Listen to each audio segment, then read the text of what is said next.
इस वीडियो में हम बात करेंगे ओटीआर के बारे में। इस वीडियो को थोड़ा सा लंबा करेंगे क्योंकि इसमें ओटीआर के बारे में एक एक चीज को बताएंगे। इस वीडियो को आप पूरी देख लोगे तो आपके दिमाग में जरा सा भी डाउट नहीं रहने का, ऐसी हमें संभावना है।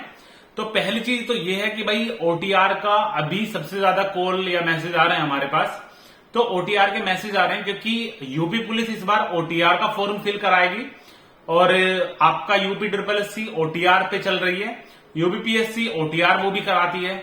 और आपको बता दें कि एसएससी भी ओटीआर के माध्यम से सब कुछ कराती है। हालांकि एसएससी ये नहीं बोलती कि ओटीआर है, लेकिन अगर आपने एसएससी का फॉर्म एक बार भर लिया तो फिर वो आप चेंज नहीं कर सकते हो। छोटे मोटे चेंजेस हो सकते हैं उसमें, लेकिन आप गलती कर दोगे अगर ज्यादा उसमें चेंज करोगे, ठीक है। तो उसकी भी लंबी हिस्ट्री है, ज्यादा लंबी वीडियो हो जाएगी अगर आपको सब कुछ एक एक करके बताएंगे। तो सीधा आपको बता दें कि क्या चीज है ये ओटीआर। देखो, मान के चलो एसएससी का आप फॉर्म भर रहे हो तो एसएससी एक पोर्टल है और एसएससी के अंदर काफी फॉर्म निकलते हैं, जैसे SSC MTS, SSC CHSL, SSC CGL, SSC CPO SI. SSC के काफी फॉर्म होते हैं जो एसएससी की वेबसाइट निकालती है। उसके अलावा यूपी SSS बहुत सारे फॉर्म निकालती है, जैसे कि लेखपाल के फॉर्म हो गए और पटवारी के फॉर्म हो गए और बहुत सारे, उसके अलावा भी बहुत सारे समीक्षा अधिकारी वगैरह के फॉर्म ये निकालती है। यूपीपीएससी भी निकालती है, एनडीए हो गया, सीडीएस वगैरह हो गया, इस तरीके के फॉर्म होते हैं। उसके बाद भाई बैंक के फॉर्म, आईबीपीएस के फॉर्म ले लो, आईबीपीएस भी परीक्षा कराती है, बैंक से रिलेटेड होती है। उसके अलावा अगर आप देखोगे तो यूपी पुलिस ने भी बोल दिया कि इस बार वो भी ओटीआर फॉर्म भराएंगे। तो यूपी पुलिस की अगर वेबसाइट ओटीआर भराएगी तो यूपी पुलिस की वेबसाइट पे कौन से कांस्टेबल के फॉर्म आएंगे, यूपीएसआई के फॉर्म आएंगे और अदर जो फॉर्म होते हैं वो भी आएंगे, ठीक है। तो ये सब होते हैं। तो अभी क्या मतलब है इस ओटीआर का? ओटीआर यूपी पुलिस ने बोला कि ओटीआर वो कराएंगे। ओटीआर मतलब ओटीआर का फॉर्म भर जाएगा। तो ओटीआर का मतलब है कि एक रजिस्ट्रेशन फॉर्म आपको भरना पड़ेगा। रजिस्ट्रेशन फॉर्म भरना पड़ेगा। ओटीआर क्या है? एक ये समझ लो फॉर्म का पहला स्टेप है। पहला स्टेप है आपकी सारी डिटेल वो ले लेंगे कि 10वीं आपने कब करी है, 12वीं आपने कब करी है, ग्रेजुएशन अगर आपने कर रखी है तो कब करी है, कहां से करी है, वो सारी डिटेल ले लेंगे। मतलब एक तरीके से फॉर्म ही भरा जाएगा आपका। ओटीआर में आपकी सारी डिटेल ले ली जाएगी। तो आपने उसमें आधार कार्ड नंबर लगा दिया, फोन नंबर, ईमेल आईडी, सब कुछ लगा दी। उसके बाद अभी आपके मान के चलो 12वीं हुई है, आपकी उम्र है 18 साल से ऊपर और यूपी पुलिस ने आपका ओटीआर करके रख लिया। तो ओटीआर का मतलब आपकी यूपी पुलिस के बाद 10वीं की डिटेल है, 12वीं की डिटेल है। उसके बाद जब आप 2 साल या 3 साल बाद, 3 साल बाद जब आप ग्रेजुएशन करके यूपीएसआई का फॉर्म भरोगे तो उसमें आपसे ग्रेजुएशन की डिटेल मांगी जाएगी। और आपके पास 10वीं और 12वीं पहले से आपने यूपी पुलिस को दे रखी है अपनी ओटीआर के माध्यम से।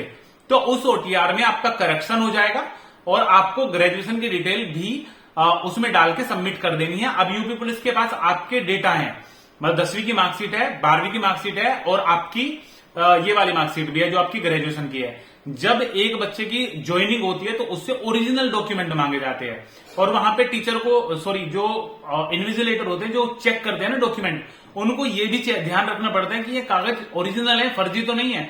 जब आप डाल दोगे उनको वेबसाइट पे तो एक तो 99% फर्जी वाला यहां पे रुक गया। उसके बाद एक मेन चीज और है, मोस्ट इंपोर्टेंट चीज आपको फिर और बता रहा है इसमें। अगर आपने मान के चलो यूपी कांस्टेबल का फॉर्म भरा, आप नहीं लग पाए उसमें, आपने ग्रेजुएशन करी, यूपीएसआई भरा, आप उसमें भी नहीं लग पाए, तो आपने सोचा कि भाई मेरी तो उम्र निकल गई, मैं करूंगा 10वीं दोबारा और फिर से करूंगा। 10वीं जब आप करोगे तो आपको 9वीं का फॉर्म भरना पड़ेगा पहले। 9वीं में आपके आधार कार्ड लगेगा। आधार कार्ड के 12 अंक लगते ही सारा डिटेल आ जाएगी कि इसने तो 10वीं कब करी, 12वीं कब करी, ग्रेजुएशन कब करी। तो जहां पे आपका ओटीआर एक बार हो गया तो उसमें सिर्फ आप जेन्युइन पर्सन होंगे जो उसमें जो है एडमिशन लेंगे, मतलब एडमिट होंगे, उसमें भर्ती होंगे, ठीक है।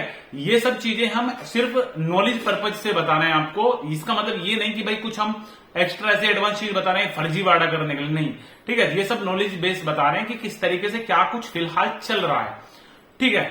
तो अब मान के चलो एक बच्चे ने 9वीं करी और उसमें अभी पता क्या है, आधार कार्ड जरूर मांगते हैं। अगर आप 9वीं का एडमिशन कराने जा रहे हो ना अपने किसी लड़के का, किसी का भी, तो वहां पे आपसे आधार कार्ड के बिना एडमिशन होगा ही नहीं आपका।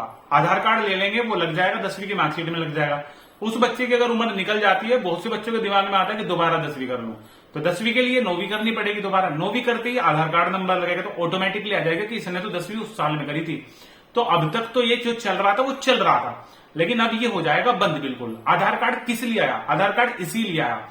अभी अगर जल्दी की बात करें तो जो बच्चे भर्ती देख रहे थे ना आर्मी की, उन बच्चों ने अगर पिछले साल कोई फॉर्म भरवाया ना कि भाई मेरी उम्र बढ़ा के कर दो आप, मैं अगले साल सही करके भर लूंगा, तो उन तक के फॉर्म नहीं हुए जिन्होंने आधार नंबर सही डाल दिया था, उनके दोबारा नहीं हुए।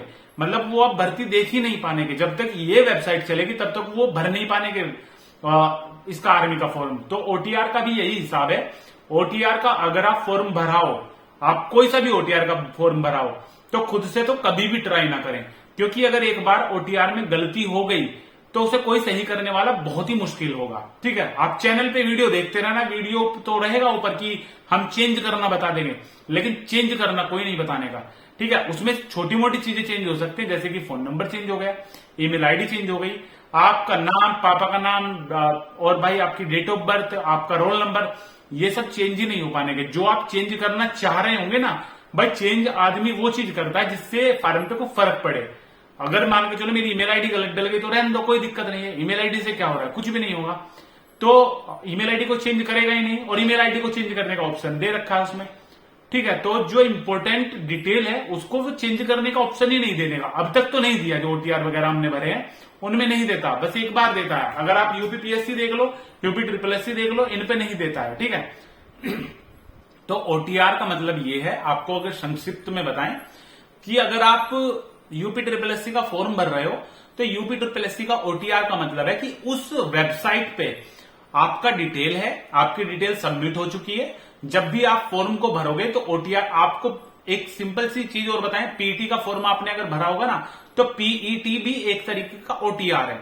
पीईटी का आपने फॉर्म भर लिया तो पीईटी की डिटेल उनके पास है, तो जब आप दोबारा से कोई फॉर्म अप्लाई करते हो ना, तो आपको ज्यादा डिटेल नहीं भरनी पड़ती, आपको छोटी मोटी थोड़ी बहुत डिटेल भरनी पड़ती है, सारा फॉर्म ऊपर से खुल के आता है, क्योंकि उनके पास आपकी ऑलरेडी डिटेल है।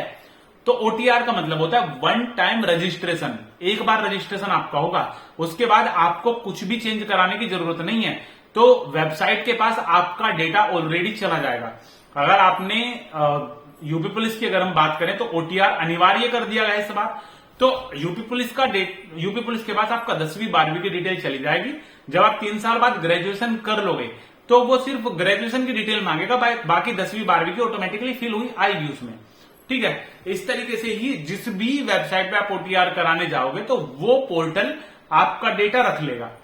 ठीक है, अब आपको अगर और एग्जांपल के तौर पे बताएं तो मान के चलो आप ट्रेवल करते हो, आप प्लेन से जाते हो, आप ट्रेन से जाते हो, आप बस से जाते हो। तो अगर बस वाले पे क्या होता है, जब आप टिकट कराते हो, मान के चलो वहां पे आपकी कुछ डिटेल भरनी पड़ती है टिकट कराते हुए। आप मत ये चीज भूल जाओ कि आपने बोला भाई मुझे वहां जाना है, टिकट दे दिया, ये चीज भूल जाओ।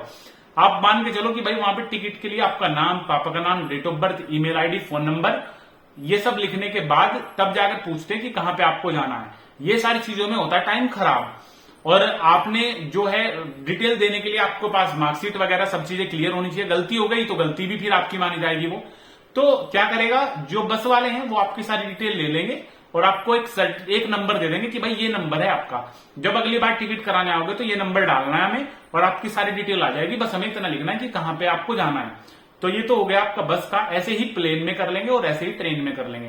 तो जब भी आप कहीं पे टिकट लेने जाओगे, देखो ट्रेन का और बस का डेटा अलग है।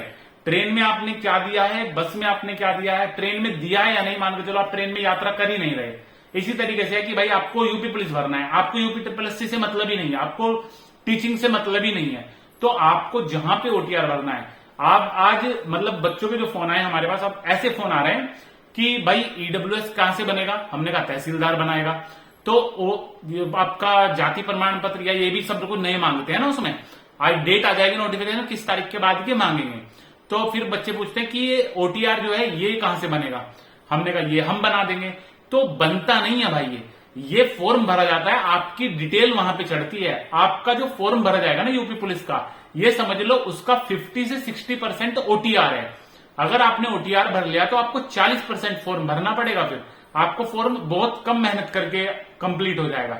अगर ओटीआर आपने सही तरीके से नहीं भरवाया किसी से, तो आपका फॉर्म गड़बड़ हो जाएगा और हो सकता है आप भर ही ना पाओ।